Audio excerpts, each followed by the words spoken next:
Okay, we're starting a new unit today. We're starting rational functions. Before we can actually work with rational functions, we need to talk about rational expressions that are going to comprise these functions. So what is a rational function? Well, let's look at the root word, ratio, right? We've worked with the set of rational numbers. If I look at a rational expression,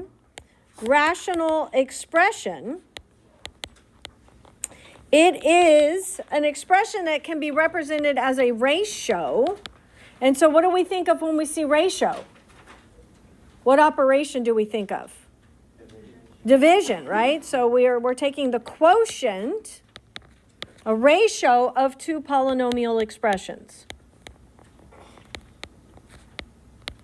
So we have to be able to recognize rational expressions, and we need to be able to, of course, factor these polynomial expressions that comprise these rational expressions, because then we're going to simplify and determine some beautiful characteristics of these functions. So let's look at these four examples. If we look at the first one, it is a rational expression. The numerator is a polynomial. The denominator is a polynomial. If I look to the example down below, x plus 1, is that a rational expression? Yes, it can be represented as x plus 1 over 1, which could be a coefficient of x to the 0th power, so long as x is not 0. This is 1, right? So this is a rational expression. What about this constant 1? Yes, because it could be written like this, which is also a rational expression. And what about the last one? Yeah, because again, that 4 is a constant, right? And this is a rational expression. Now, when we're working with rational expressions, when we're working with polynomials in the denominator, and these polynomials have variables, we have to make sure that we're very careful to exclude any values of the variable that would cause this rational expression to be undefined. So how would I possibly arrive at an undefined expression? Well, we would have to exclude any values that make the denominator 0, because then we would have an undefined expression, because you can't divide by 0. So we are going to have to pay a lot of attention to values that we're going to have to exclude to prevent our rational expressions to be undefined. So we're looking at these examples, and notice here, in some problems it will say state any values of x that would make the expression to be undefined. Sometimes I will say, let's just assume everything is defined. I've already excluded them. Let's work the problem. So in this case, we're actually just looking to see what we would need to exclude. So how am I going to do that? I'm going to look and focus my attention on the denominator, because it's the denominator that I can't allow to be 0. So how do I determine what values I have to exclude? Well, I set the denominator equal to 0, and I solve for them. So what would x be in this case? 3. So I would say exclude x equal 3, or you can write just strictly x cannot equal 3. Either one of those will do. So let's look at the next one. If I were to ask you, here's a rational expression, what values of x would cause this expression to be undefined? Again, you would focus your attention on the denominator.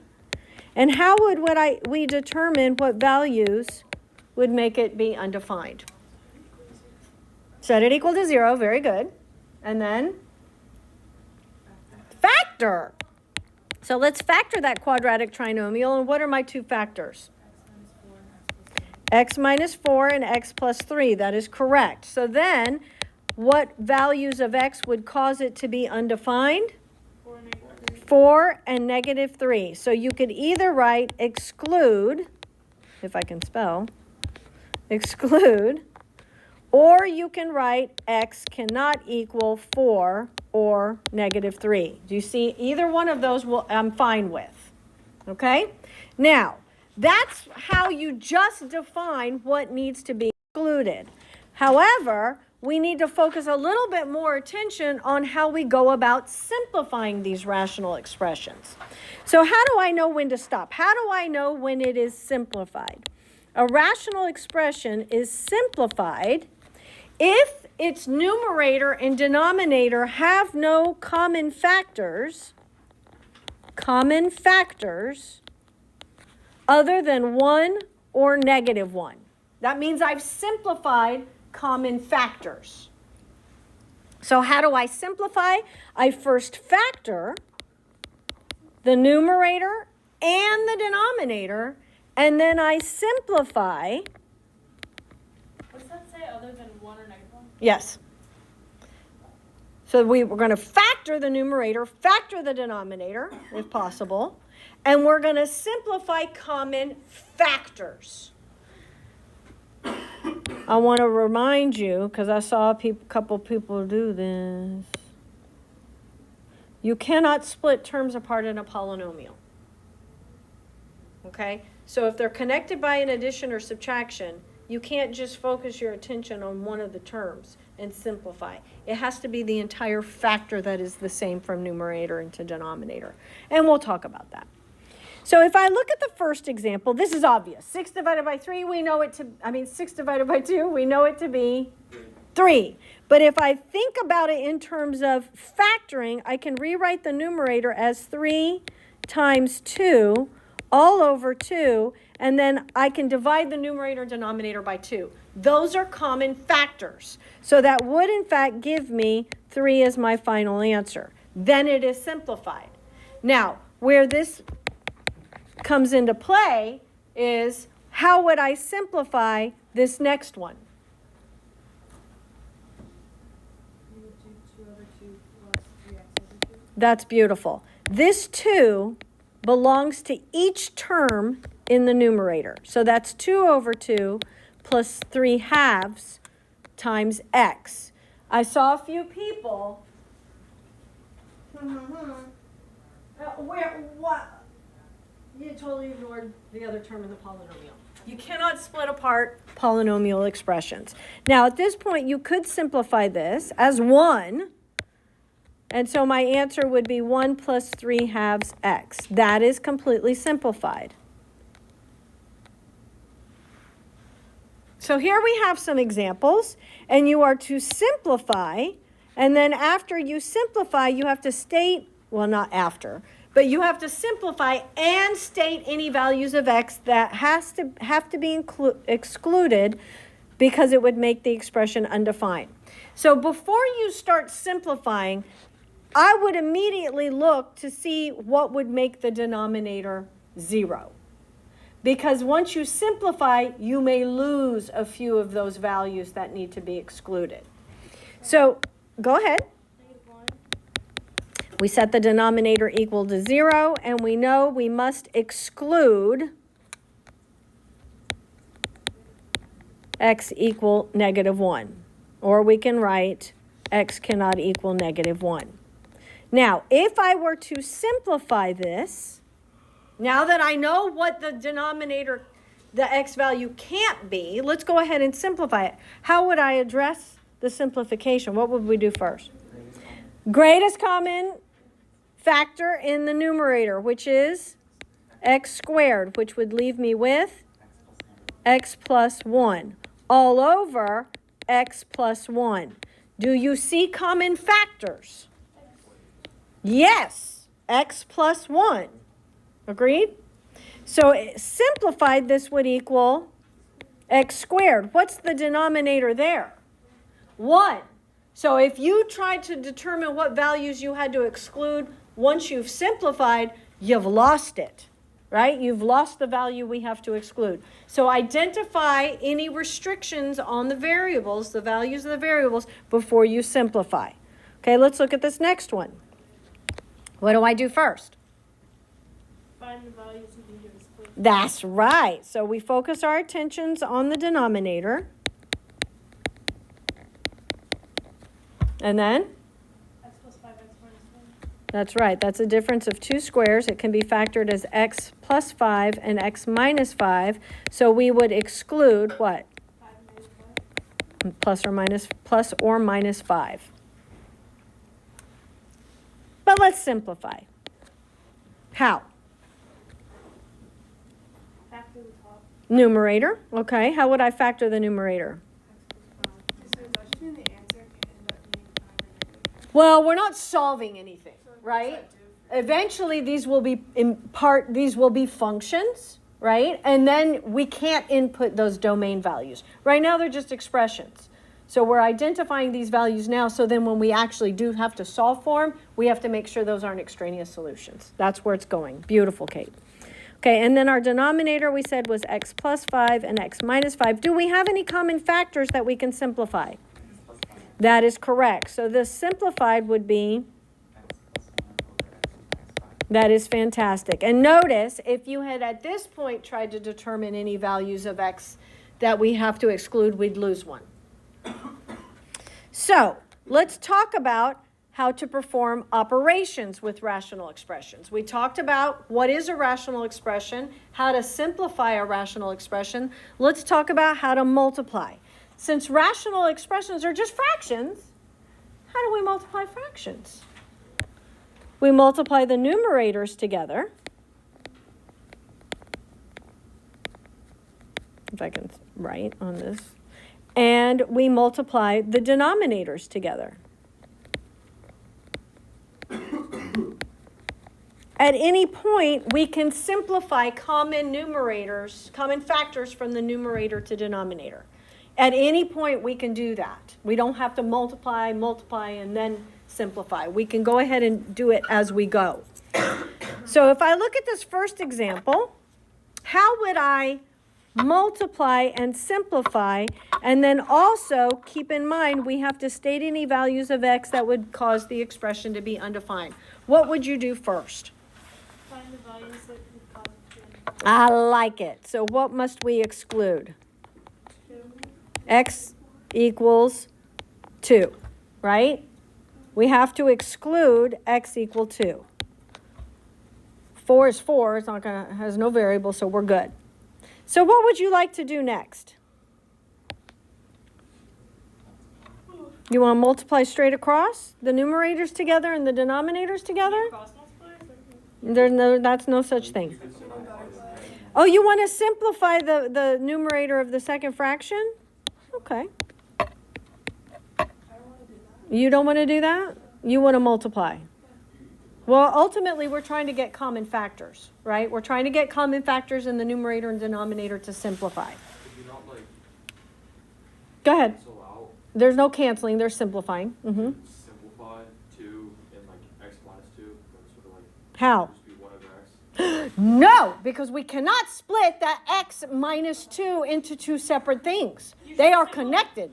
Okay, well then you could do like 2 over x. No, you cannot. I Would it don't know. would it not just be x squared minus 1 over 1? Okay, if you wanted to, you could simplify 2 and 4, right? You could do that if you wanted to. I immediately start factoring. I'll factor away, okay? So let's go ahead and do that since nobody gave me a viable option. X plus 2 times x minus 2. I like it. Again, you don't have to start with this, but nobody provided me another option. So are we trying to factor? We're trying to simplify. So we factor so that we can look for common factors in the numerator and denominator. Can you simplify x minus 2 and x minus 2 now even though they're... Absolutely, because everything is multiplied, right? Everything is multiplied. We can change it to 1/2 from each. You absolutely can do that. You can say 2 goes into 2 once, 2 goes into 4 2 times. So this simplifies to what? X 1 over 1. X plus 2, 1 over 1, anything times 1, yes, that is itself, over, there you go. And again, if you had not found your exclusions for the values of x first, look, we wouldn't have seen it. Does x plus 2 have to have parentheses? No, but I just keep I keep my expressions together with the parentheses so I don't have an urge to separate my terms. Andrew, Did you have a question? It's waiting for like a part after this, right? I'm sorry? Like the exclusion is supposed to be for like after when you do this. Yeah, I mean, right now, x can't equal 2, right? Or this would be underdefined. We just want to make sure that we're always considering things like that so that when they become equations, we have to make sure we don't ever allow that to be a solution. Okay. Here's some, yes. So when we're excluding, But right now, we're just simplifying. So please do these over the weekend and practice. And let's talk about dividing. So if we're dividing rational expressions, division of fractions, how did we do that? We multiplied by the reciprocal. So to divide rational expressions, we invert or take the reciprocal, they mean the same thing, of the second expression and turn it into multiplication. So invert and multiply. Invert the second fraction and turn it into multiplication. So please, when you get these, look at the operation that's connecting these rational expressions. So at this point, you should recognize that you have division here. So we don't want division. Instead, we want to invert the second rational expression. And I do like to put parentheses around my rational expressions so I don't have stray terms flying around. And I'm inverting my second rational expression and turning it into multiplication. Now, notice here, I do not ask you to find any exclusions of x, right? I'm just saying assume that all expressions are defined, meaning I don't want you to worry about it. We've already gotten rid of anything that would cause these to be undefined, okay? So here we're just performing the operations. So if I look at this, we have to be clever. Now, the first thing I see in the first numerator is the sum of 2 cubes. And you should be able to simplify with SOAP. Yes, that is correct. So how would I factor the first numerator?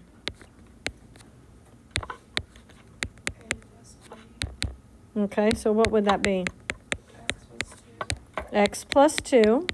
Mm-hmm. x squared plus 8x Minus 2x. Not 2, plus 4. So if you don't know how to factor the sum of 2 cubes, you need to go back to our factoring unit and look at that, right? Take the cube root of first term, cube root of the second term, and then you substitute into this a plus b, a squared, and then the opposite sign, ab, always positive, b squared. All right, now, if I do this, hopefully you notice that the denominator in the second rational expression is the same. So I'm not going to bother factoring that. Why? I already have common factors in the numerator and denominator. But can we factor this? What would it be? How'd you, wait, never mind. Times? No. That would be yield the difference of 2 squares. Okay, now, what do you notice? Common factors, common factors. So what does that leave me with? Okay, x plus 2 from the first original fraction and x minus 2 times the second, from the second. So would you have to multiply those out? No. To get x minus 4? I'm sorry? What does that give you? X squared minus 4, yeah. Would you rather have it? I don't care. For the purpose of where we're going with this, we like things in factored form because they help us identify some characterizations that we're going to need to be able to include in the graph. So I leave things in factored form. All right, this is division as well, right? We have to pay very close attention to the operation because if you don't recognize its division, invert the second fraction and turn it into multiplication, everything is wrong.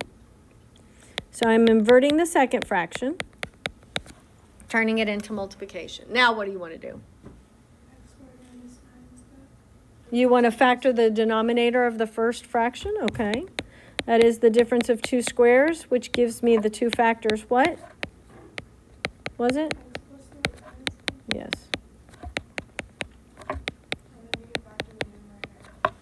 Oh, you want to factor the numerator? Okay. So what are the factors of the numerator? Beautiful. Okay, everything is factored. It's multiplication. Do we have common factors in the numerator and denominator that we can simplify? What? Plus 3 and 6. Mm-hmm. So simplified, this would be what?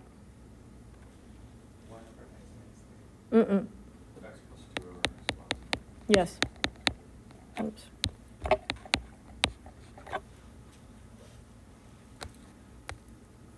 So you have some practice. Notice you have other factoring techniques that you need to be able to do. So there's lots of practice here. Do you want me to flip both of the second? Invert. And thank you for bringing that up. I like that, Kate. You noticed that already. So if I didn't have that third fraction, what would I do? I'm reading the problem left to right. I would invert that second fraction and turn it in multiplication. I could, in essence, simplify that and then have a rational expression divided by another one. So again, I'd have to invert that last fraction and turn it into multiplication. Yes, excellent. All right, let's talk about adding and subtracting rational expressions. Again, rational expressions are fractions. So how do we add and subtract fractions? What do we have to have before we can even think about doing that? A common denominator. Now, it's trivial when they're just constants. They're just integers. But what happens when we start embedding little polynomial expressions in there? It gets a little bit more interesting. So let's just remind ourselves how we do it.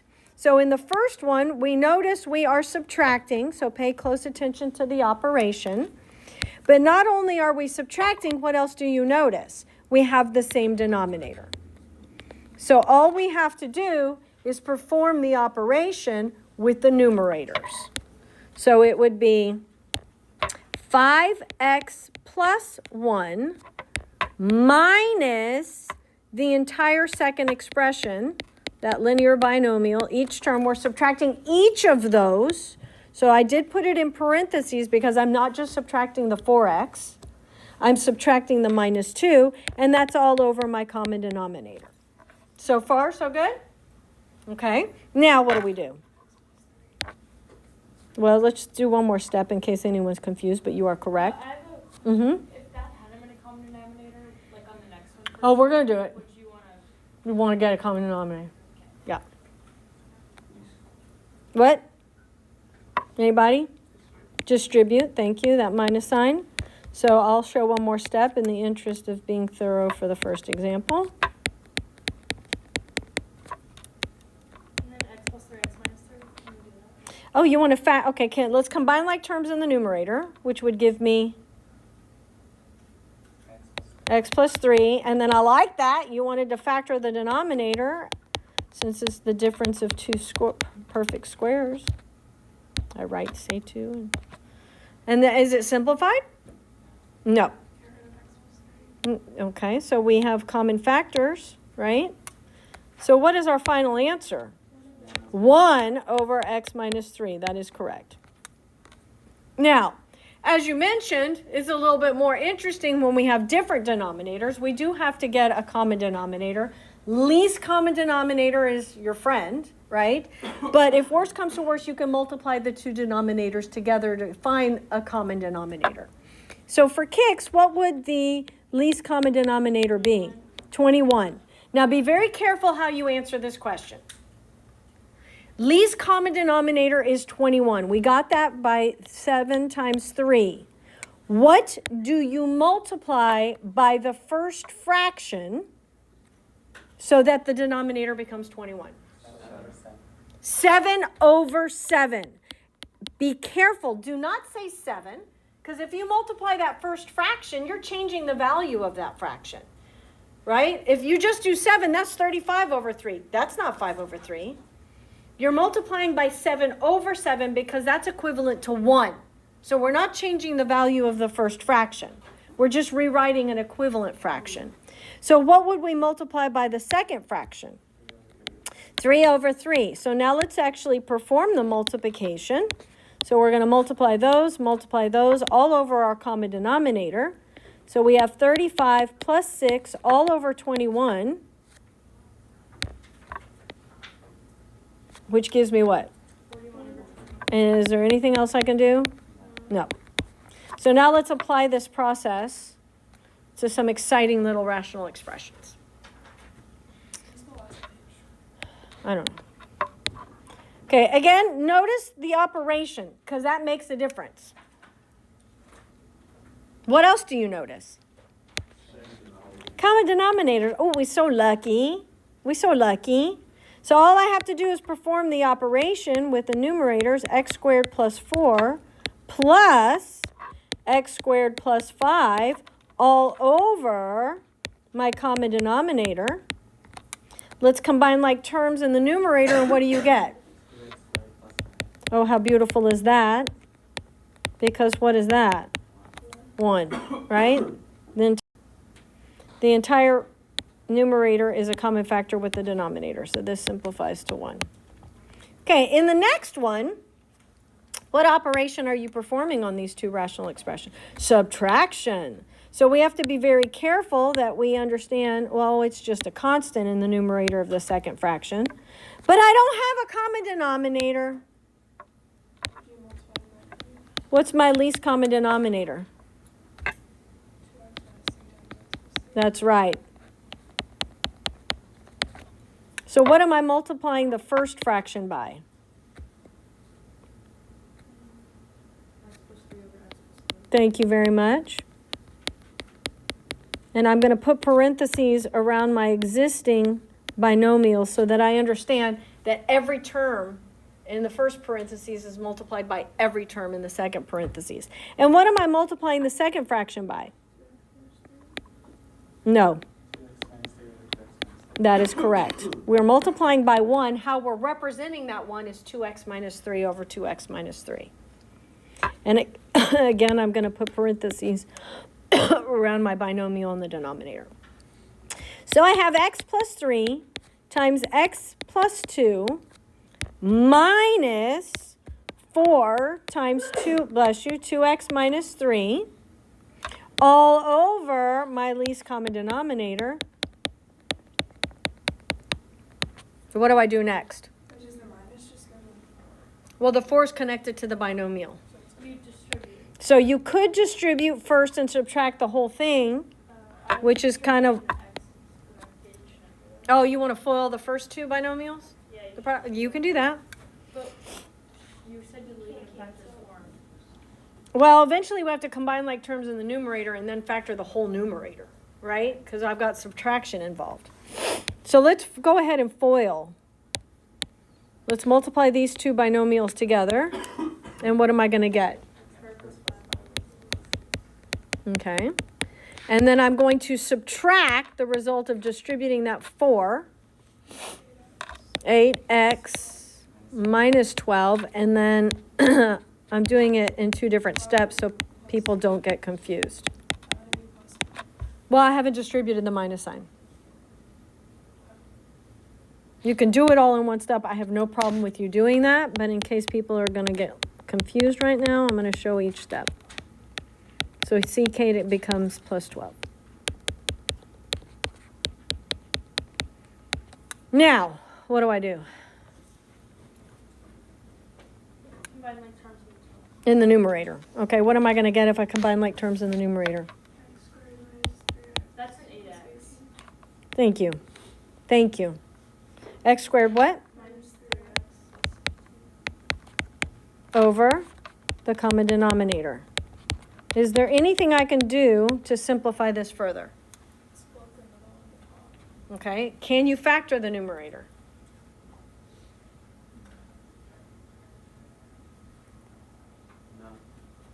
No. If you could, you would, and then you'd see if you have common factors. In this case, the numerator is prime. You have to use quadratic law. No, these aren't equations. Right now we're just simplifying. How did you know it's correct? Well, because Have you ever Why not? Eventually, I mean, remember, where we're going with this is we're learning how to simplify rational expressions so that when they become functions, right? We have rational functions. These factors are going to tell us a lot about the graph. Okay? So we're going to need it in factored form to be able to identify holes in the graph.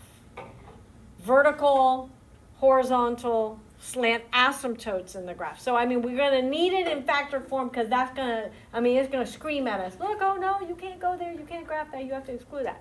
In factored form. Okay? All right, try this.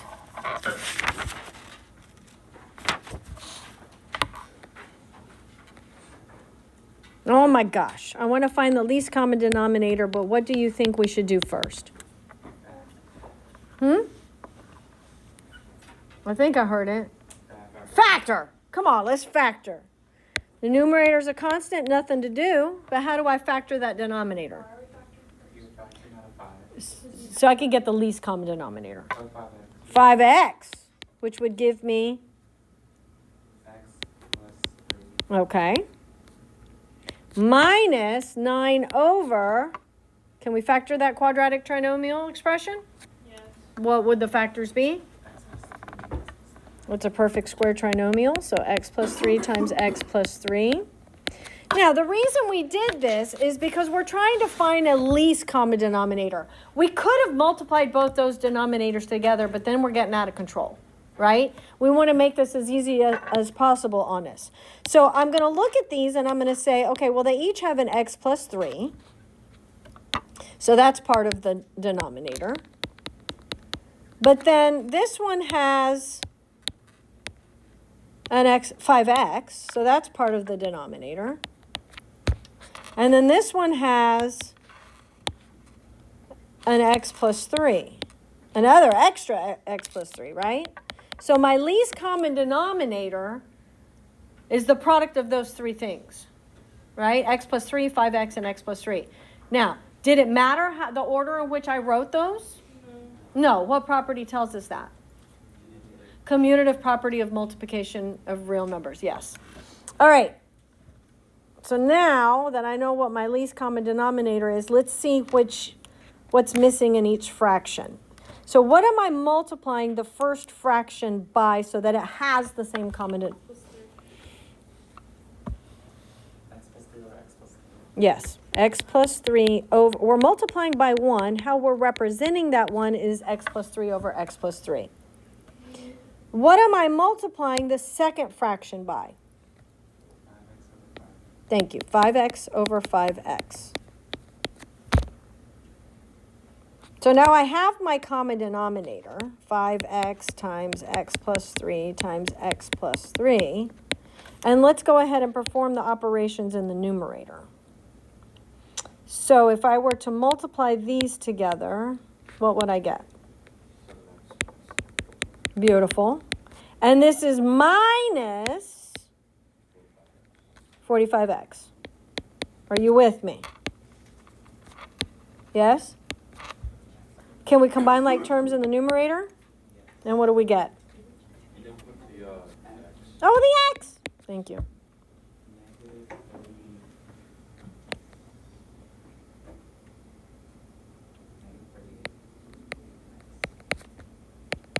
Plus 21. Good. Is there anything else I can do to simplify this further? Factor. Factor what? If we could, we would, but we can't. So we don't. What is my least common denominator in the next one? Well, how am I going to figure that out? Factor those denominators. What are the factors of the first fraction's denominator? X minus 2 and x plus 1. Do we agree? And then x plus 2 and x minus 1. I agree. And the second one? Difference of two squares? X what? X plus 1, x minus 1. Beautiful. So So what is my least common denominator? X plus 1 times x minus 1 times x plus 2. Beautiful. So they each had an x minus 1. But this one had an x plus 2, and this one had another an x plus 1. So what am I multiplying the first fraction by? X minus x plus 1. X plus 1.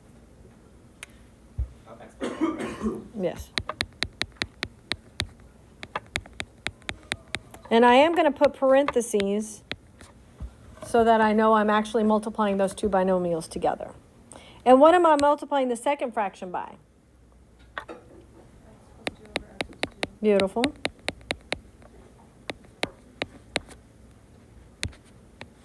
So I have my common denominator.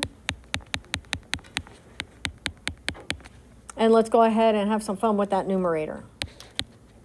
So let's first multiply these two linear binomials together. And what is that going to give me? X squared plus 4x plus 3. Okay. Plus, 2x plus 3. beautiful. And if we combine like terms in the numerator, what do we get? X squared plus 6x plus 7. All over my common denominator. Is there anything else I can do to simplify this?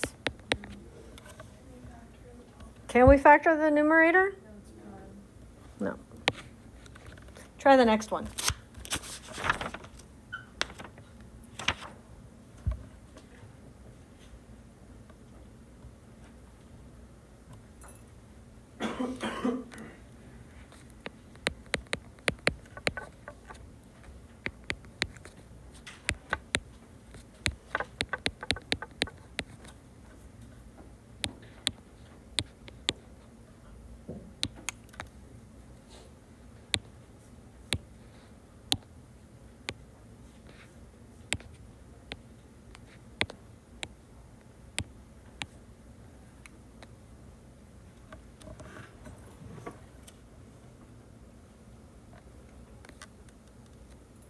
Can you at least tell me what the factors are of the denominator of the first fraction? x minus 5, x minus 5. And of the second fraction? X minus 5, x So what is my least common denominator? minus 5. X minus 5. Beautiful. Okay, you should finish this and all the other practice problems we've skipped up into this point. There is a corresponding My Math Lab for P.6A, B, and C. Monday, we are starting P.6D. So we're moving forward, all right?